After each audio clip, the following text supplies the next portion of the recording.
2026 ഇത് സിൽവറിൻ്റെയും ഗോൾഡിൻ്റെയും fate എന്തുമായിരിക്കും? Positive ആയിരിക്കുമോ, negative ആയിരിക്കുമോ?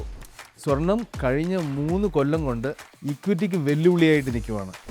ഇൻട്രസ്റ്റ് റേറ്റ് താഴെ പോകാത്തത് കൊണ്ട് ഒന്നീ സ്റ്റേബിളായിട്ടോ മുകളിലോട്ടോ പോകാനുള്ള സാധ്യത ഉള്ളതുകൊണ്ട് സ്വർണത്തിലോട്ട് ആൾക്കാർ ഇൻവെസ്റ്റ് ചെയ്യുന്ന കമ്പം ഒന്ന് കുറയും. അത് കാരണം സ്വർണത്തിൻ്റെ വില കയറ്റം കാര്യമായിട്ട് കാണത്തില്ല. ഗോൾഡ് ETF പർച്ചേസ് ഗ്ലോബലി ഭയങ്കര കയറ്റത്തിലാണ്. അതായത് 2025 മാത്രം 801 ടണ്ണിന് ETF ഗോൾഡ് പർച്ചേസ് നടന്നിട്ടുണ്ട്. ഡോളറിൽ റിസർവ്സ് കൂട്ടുന്നതിന് പകരം ഗോൾഡ് റിസർവ്സ് ആണ് ഇപ്പോൾ സെൻട്രൽ ബാങ്ക്സ് കൂട്ടിക്കൊണ്ടിരിക്കുന്നത്. ഗോൾഡിൻ്റെ ഓപ്പർച്യൂണിറ്റി കൂടുതൽ നിൽക്കുമ്പോൾ ഗോൾഡിൻ്റെ എക്സ്പോഷർ കൂടുതലും, അതുപോലെ സിൽവറിൽ ഓപ്പർച്യൂണിറ്റി കൂടുതൽ നിൽക്കുമ്പോൾ സിൽവറിൻ്റെ എക്സ്പോഷർ കൂടുതലും എടുക്കണം എന്ന് ആഗ്രഹമുള്ളവർക്ക് ഗോൾഡ് സിൽവർ ഫണ്ട്സ് ഉണ്ട്. Mutual fund investments are subject to market risks. Read all scheme-related documents carefully. സ്വർണത്തിൻ്റെ വില കഴിഞ്ഞ 3 കൊല്ലവും ഒറ്റയടിക്ക് മുകളിലോട്ട് കയറിക്കൊണ്ടിരുന്നതുകൊണ്ട് സ്വർണത്തിൽ തന്നെ മൊത്തം കാശും കൊണ്ട് വാരിയിട്ടവർ കുറേ പേരുണ്ട്. അവരെയൊക്കെ ശരിക്കും ഒന്ന് ഇടിഞ്ഞിരിക്കുവാണ്. ഭയങ്കര സംശയമാണ്. ഇതുവരെ കാണിച്ചത് ഇനിയും കാണിച്ചാൽ മണ്ടത്തരാവുമോ? സ്വർണം ഇതുവരെ മുകളിലോട്ട് പോയതുപോലെ തന്നെ ഇനി തുടർച്ചയായിട്ട് പോകുമോ? അതോ സ്വർണത്തിൻ്റെ പീക്ക് ആൾറെഡി എത്തിക്കഴിഞ്ഞോ? ഇനി അങ്ങോട്ട് താഴോട്ടായിരിക്കുമോ സ്വർണത്തിൻ്റെ വില പോകുന്നത്? ഇങ്ങനത്തെ സംശയം ഒരുപാട് പേർക്ക് കാണും. ഈ സംശയം സ്വർണം മാത്രമല്ല, വെള്ളിയുടെ കാര്യത്തിലുമുണ്ട്. സ്വർണത്തിൻ്റെ അത്രയും ആൾക്കാർ സിൽവറിൽ ഇൻവെസ്റ്റ് ചെയ്തിട്ടില്ലെങ്കിൽ പോലും കഴിഞ്ഞ 3-4 മാസം കൊണ്ട് ഒരുപക്ഷെ സ്വർണത്തിൽ ഇൻവെസ്റ്റ് ചെയ്തതിനേക്കാളും കൂടുതൽ സിൽവറിൽ ആൾക്കാർ ഇൻവെസ്റ്റ് ചെയ്തിട്ടുണ്ടാവും. ഇവരുടെ ഈ സംശയമൊക്കെ ക്ലാരിഫൈ ചെയ്യാനാണ് ഈ വീഡിയോയിൽ ഞങ്ങൾ ഉദ്ദേശിക്കുന്നത്. സ്വർണം കഴിഞ്ഞ 3 കൊല്ലം കൊണ്ട് ഇക്വിറ്റിക്ക് വെല്ലുവിളിയായിട്ട് നിൽക്കുവാണ്.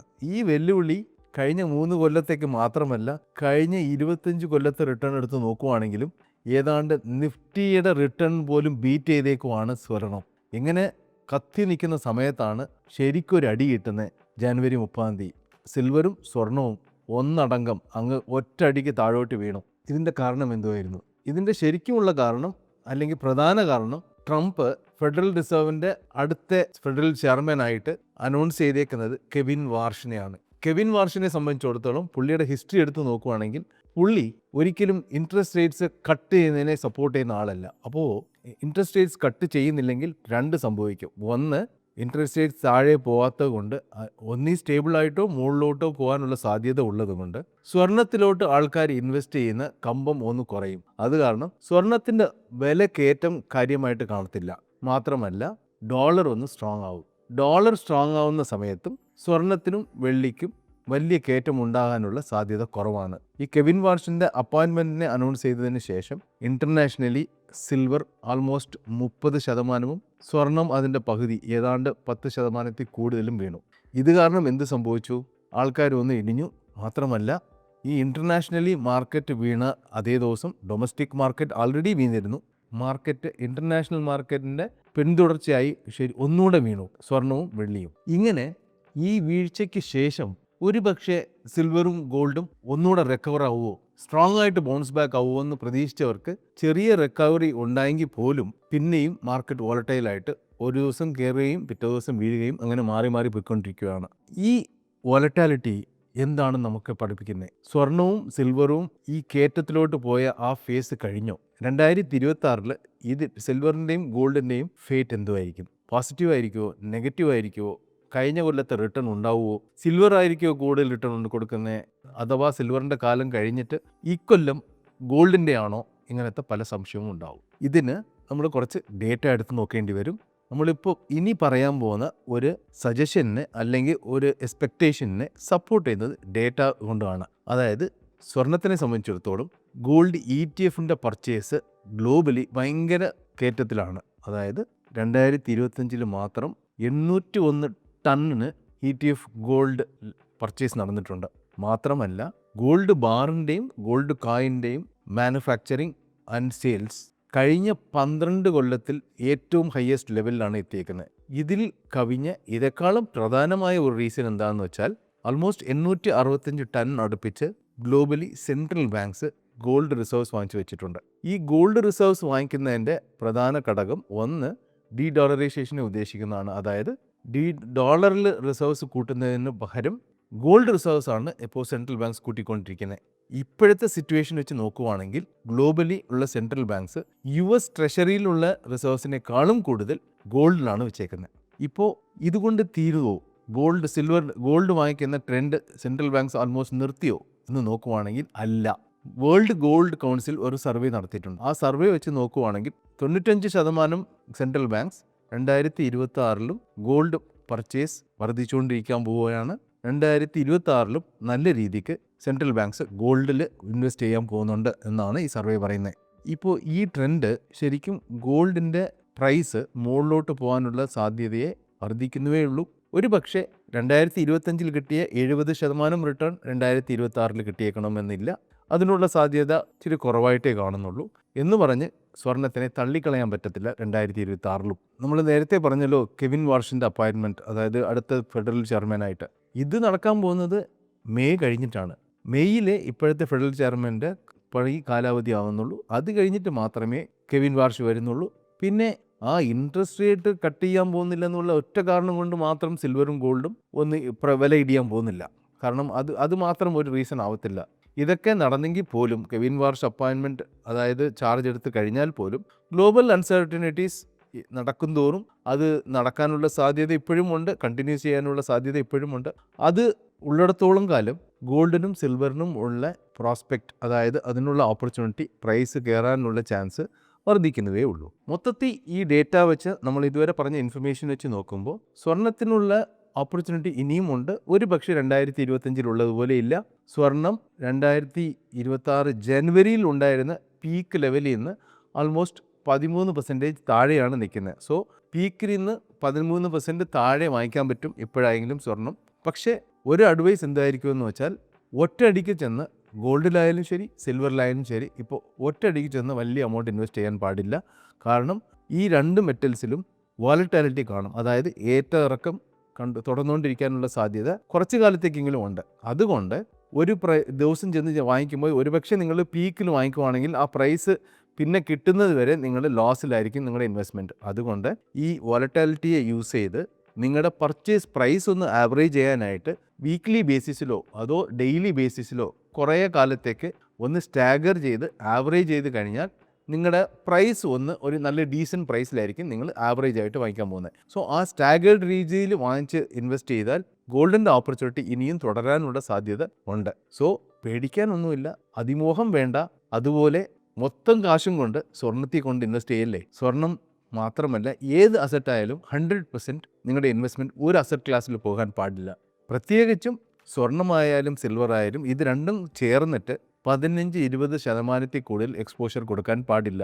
അങ്ങനെ അതിൽ കൂടുതൽ എക്സ്പോഷർ നിങ്ങൾ എടുത്തിട്ടുണ്ടെങ്കിൽ ആ എക്സസ് ആയിട്ടുള്ള എക്സ്പോഷറിനെ കുറച്ചിട്ട് ബാക്കിയുള്ള അസറ്റ് ക്ലാസ്സായ ഇക്വിറ്റിയിലോ ഡെറ്റിലോ ഏതിലാണ് അസറ്റ് ക്ലാസ്സിൽ നിങ്ങളുടെ എക്സ്പോഷർ കുറവോ അതിൽ ഇൻവെസ്റ്റ് ചെയ്യണം.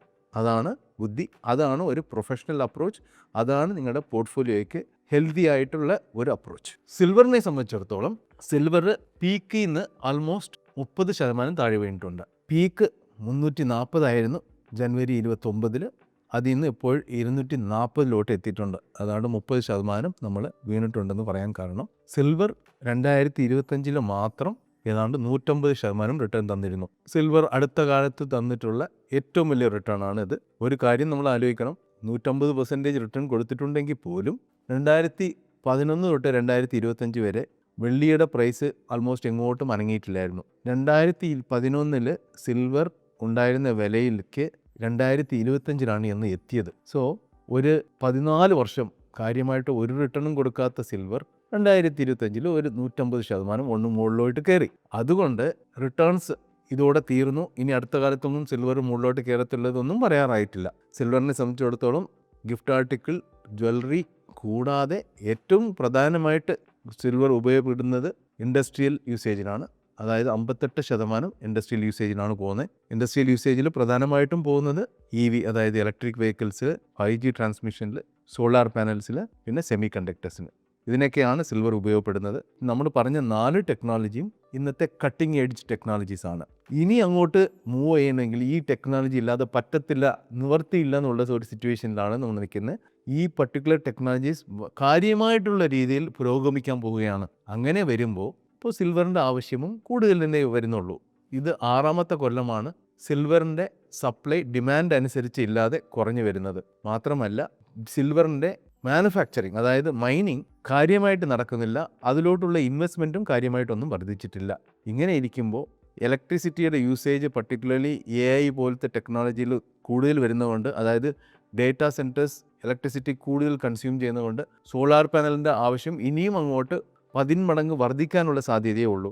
അതേ സിറ്റുവേഷനാണ് EVയിലായാലും നമ്മൾ സെമി കണ്ടക്ടറിലായാലും 5G ട്രാൻസ്മിഷനിലായാലും. അങ്ങനെ വരുമ്പോൾ ആൾറെഡി ഡിമാൻഡിനനുസരിച്ച് സപ്ലൈ ഇല്ലാത്ത ഒരു സ്ഥിതിയിൽ ഇനി വർദ്ധിക്കാൻ പോകുന്ന ഒരു ആവശ്യത്തിന് അനുസരിച്ച് സിൽവറിൻ്റെ സപ്ലൈ, അതിൻ്റെ ഗ്യാപ്പ് കൂടുതലേ വരുന്നുള്ളൂ. അങ്ങനെ ആവുമ്പോൾ സിൽവർ പ്രൈസ് കയറാനുള്ള സാധ്യത കൂടുതലാണ്. എന്നിരുന്നാലും സിൽവറിൻ്റെ വോളറ്റാലിറ്റി സ്വർണത്തിനേക്കാളും കൂടുതലായിരിക്കും. കാരണം സിൽവർ ഓപ്പറേറ്റ് ചെയ്യപ്പെടുന്ന മാർക്കറ്റ് ഗോൾഡ് മാർക്കറ്റേക്കാളും വളരെ ഒരു ചെറിയ മാർക്കറ്റാണ്.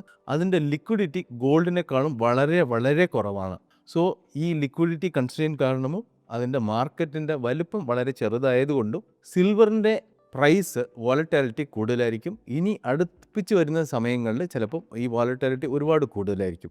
ഗോൾഡിനേക്കാളും ഇക്കൊല്ലമും സിൽവർ കൂടുതൽ റിട്ടേൺ കൊടുക്കാനുള്ള സാധ്യത കൂടുതലാണെങ്കിൽ പോലും അത്യാവശ്യം റിസ്ക് എടുക്കാൻ പറ്റാത്ത, റിസ്ക് താങ്ങാനാകാത്ത ഇൻവെസ്റ്റേഴ്സ് സിൽവറിനേക്കാളും ഗോൾഡിൽ വേണം കൂടുതൽ ഇൻവെസ്റ്റ് ചെയ്യാൻ. സിൽവറിൽ ഇൻവെസ്റ്റ് ചെയ്യാൻ കുറച്ചുകൂടെ തൊലിക്കട്ടിയും ധൈര്യവും ഒക്കെ വേണം. എന്നാലേ സിൽവറിൻ്റെ വോളറ്റാലിറ്റി നിങ്ങൾക്ക് താങ്ങാൻ കഴിയത്തുള്ളൂ.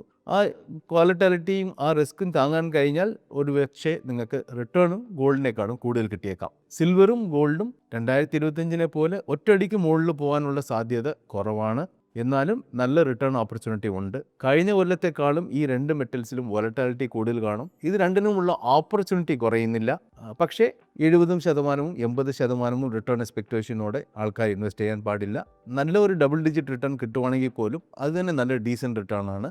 എക്സ്പെക്ടേഷൻസ് കുറയ്ക്കണം, വലിയ പേടി കൂടാതെ ഇൻവെസ്റ്റ് ചെയ്യാം. പക്ഷേ വോളറ്റാലിറ്റി കൂടുതൽ കാണാനുള്ള സാധ്യത ഉള്ളതുകൊണ്ട് ഒറ്റയടിക്ക് നിങ്ങളുടെ കാശ് ചെന്ന് ഇൻവെസ്റ്റ് ചെയ്യാതെ സ്റ്റാഗേർഡ് ചെയ്ത് സിസ്റ്റമാറ്റിക് ട്രാൻസ്ഫർ പ്ലാൻ വഴി ലിക്വിഡ് ഫണ്ടിൽ പാർക്ക് ചെയ്തിട്ട് ഡെയിലി ബേസിസിലോ വീക്ക്ലി ബേസിസിലോ ആ ലിക്വിഡ് ഫണ്ടിൽ നിന്ന് ഈ സിൽവർ ഫണ്ടിലോ ഗോൾഡ് ഫണ്ടിലോ മൂവ് ചെയ്യുന്നതായിരിക്കും നല്ലൊരു ബുദ്ധി.